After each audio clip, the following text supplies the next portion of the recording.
Check-up no rádio, com o odontólogo Caio Alves, a Caio Costa Sorridente. Caio, seja bem-vindo aqui ao nosso Panorama 95, bom dia. Bom dia, Marcos, bom dia, Geraldinho, bom dia, ouvintes. Mais uma vez aqui presente no seu programa, Marcos, para trazer informações com temas relevantes com referência à odontologia. Estamos aí nos aproximando da Festa Santana e todo mundo quer ficar com aquele sorriso bonito, né? Aumenta a procura nessa época de festas, Caio? Aumenta muito. É um período que a gente realmente trabalha muito e que tem que dar conta de muita coisa. E a correria tá grande, mas vai dar certo. A gente tá numa correria muito grande. Agora não dá para procurar, por exemplo, tratar dos seus dentes só em época de festa, né? Esse é o grande problema, né?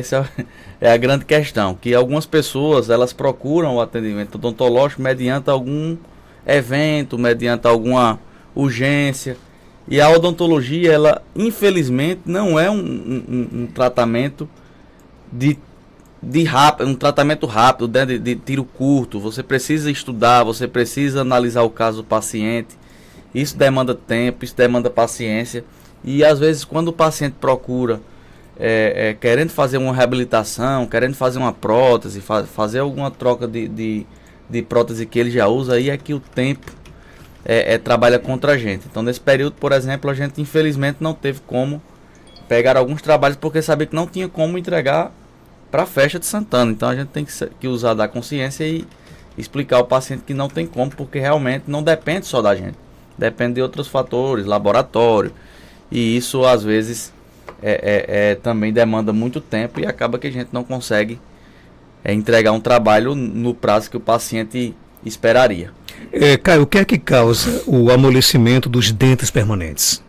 Marcos, esse é um tema bastante relevante, porque eu trago essa proposta de tema justamente porque esse é o termo usado pela maioria dos pacientes quando eles falam que perdeu algum dente, né? O paciente, principalmente aquele mais idoso, ele chega no consultório e faz, eu perdi esse dente porque ele amoleceu e caiu. Esse outro aqui, ele foi amolecendo e resolvi tirar. E por que esses dentes amolecem? Infelizmente, as pessoas têm bem fixado na cabeça de que os dentes, em determinada situação da vida, em determinada idade, eles vão amolecer e vão cair. Por que eles têm isso em mente? Porque as crianças acontecem dessa forma, né? As crianças amolecem os dentes e caem. Né? E aquele dentinho ele fica tão mole que a gente vai lá e remove ele, às vezes até em casa mesmo consegue remover. Só que é totalmente diferente o processo de amolecimento do dente da criança para o processo do amolecimento do dente do adulto. O dente da criança ele amolece devido a um processo chamado de risólise, né? Que é esse processo de desgaste da raiz, que é ocasionado pelo fato de estar ocorrendo a rizogênese, que é a formação da raiz do dente permanente que ainda está dentro do osso. À medida em que a raiz do dente permanente, que está dentro do osso, ela cresce, o dente vai crescendo também e vai desgastando a raiz do dente de leite. E por isso, esse dentinho amolece. E aí vem a fazer a remoção em casa, ou até mesmo no consultório com muita facilidade. Mas o que acontece com o adulto é completamente diferente disso. Não tem nada a ver com esse processo que acontece nas primeiras fases da vida, né? O que acontece no adulto é um amolecimento de um dente permanente. Não é um dente de leite, né? Não é um dente descido. Então esse dente permanente, ele não tem nada que está desgastando na raiz dele para poder ele vir a amolecer e a cair. O que é que acontece? Principal fator de amolecimento dos dentes do adulto ou do idoso, infelizmente, é a falta de higiene. Ainda é o principal fator. Existem outros fatores atrelados? Existem. Maloclusão, por exemplo, paciente que tem uma mordida patológica e que sobrecarrega alguns dentes. Pode acontecer desse paciente ter um amolecimento desses dentes. Mas não é a regra. A maioria dos casos de amolecimento de dentes é ocasionado por falta de higiene. E por quê? Como é? Falta de higiene, o que é que vai causar? Vai acumular alguma coisa e o dente vai amolecer? É por aí. O que é que acontece? O paciente não tem a higiene correta durante muito tempo. Não estou falando de uma má higiene ali de uma semana, 2 semanas. Não é isso que vai causar o seu amolecimento no amolecimento do seu dente. uma fase que você está mais descuidado, uma viagem que você foi. Não é isso, não estou querendo dizer isso. É um processo a longo prazo em que o paciente, devido a um mau cuidado, devido a uma falta de higiene, essas bactérias formam uma placa, um biofilme, que é uma película aderida a esse dente. O primeiro sinal, inflamação gengival. A gengiva é um tecido de proteção do nosso dente, né?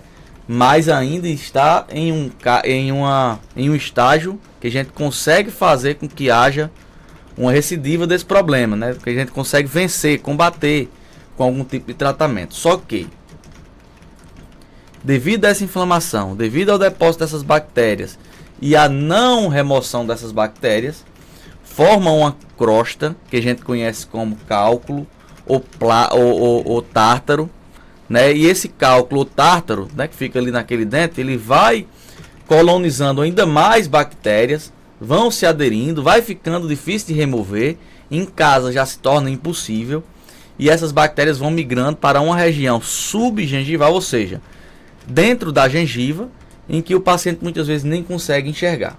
Então o que é que acontece quando esse estágio acontece? O osso, que é um tecido de sustentação, né, é um tecido também do nosso periodonto, está ali ao redor do dente, é ele quem faz com que o nosso dente esteja rígido. Esse osso entende como se fosse algo com uma inteligência, né? Ele entende, opa, aqui tem uma agressão contra mim.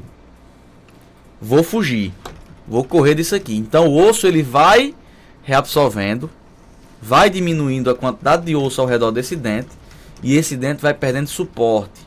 E quando esse dente perde suporte, ele vai amolecendo. Um amolecimento grau 1, grau 2, grau 3, até um amolecimento que realmente é impossível manter aquele dente em boca, nem que a gente faça qualquer tipo de manobra. Então é impossível manter um dente muito mole na cavidade, porque realmente ele vai mais atrapalhar do que ajudar. E aí é o momento que a gente chega, é o momento que chega a perder o elemento dentário, e que muitas vezes o paciente fala o seguinte: eu tive piorreia, né? A piorreia nada mais é do que a doença periodontal.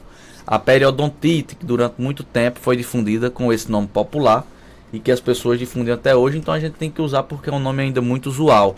E essa piorreia é o que causa realmente essa perda de estrutura óssea ao redor do nosso dente. E isso leva com que o paciente tenha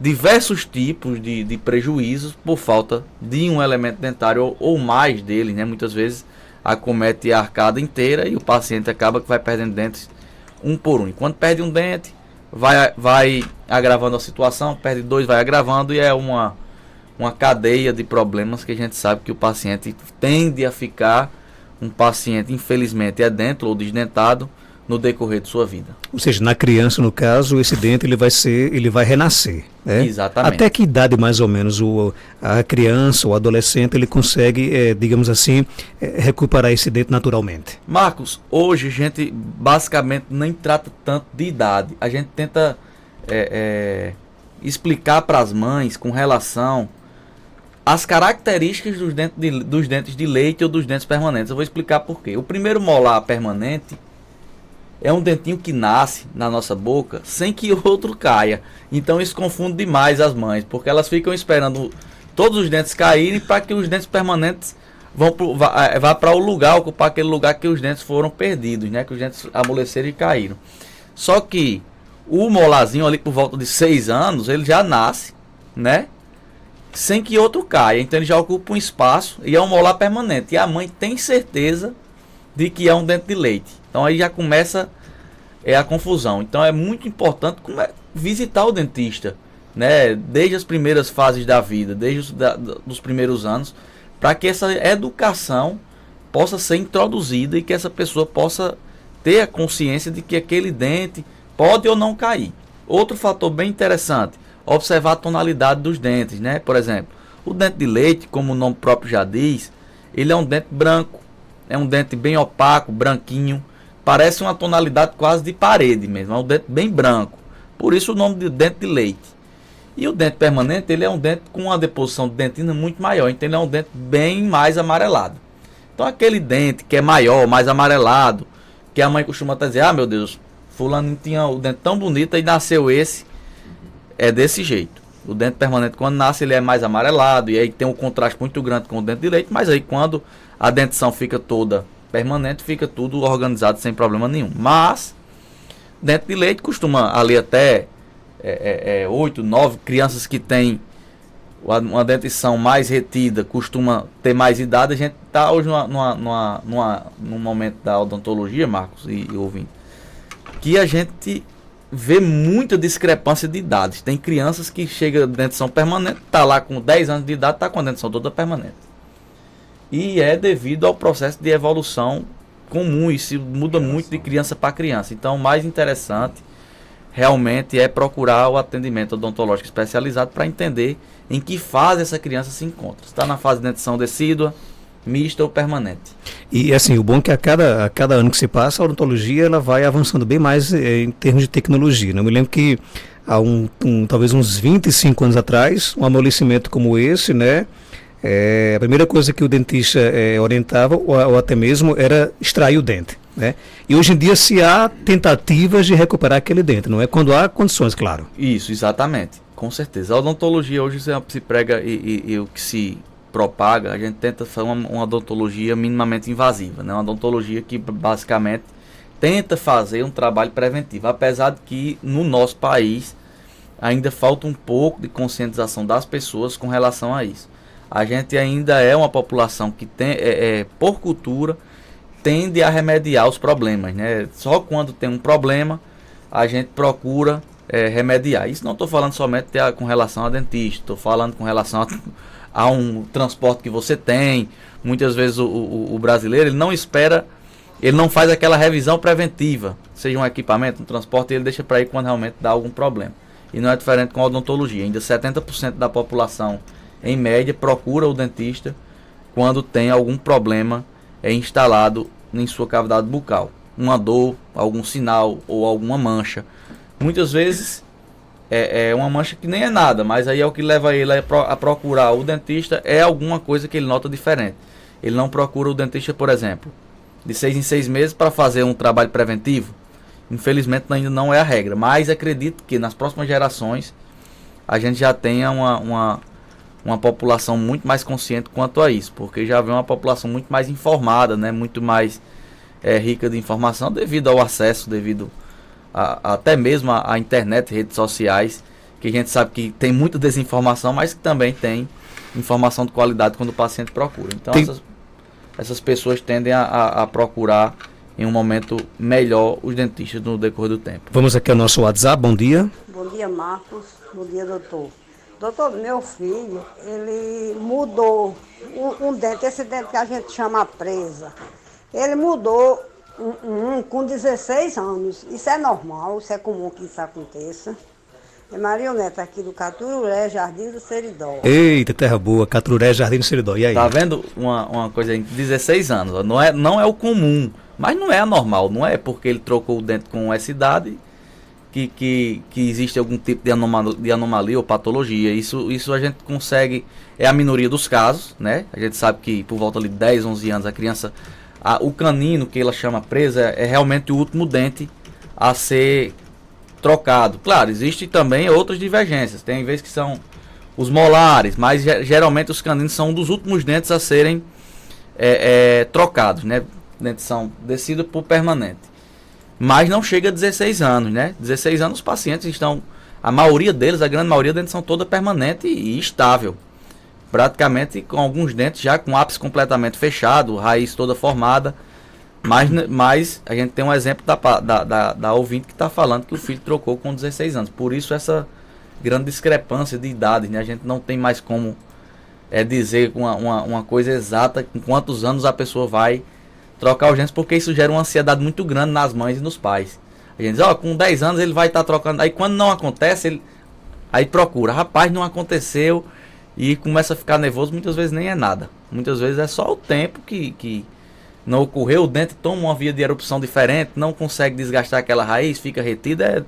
São diversos fatores que podem ocasionar a retenção desses elementos. Manda aqui um abraço aqui para Carol Alves, está aqui na escuta, lhe mandando aqui um abraço para você e para sua irmã, viu?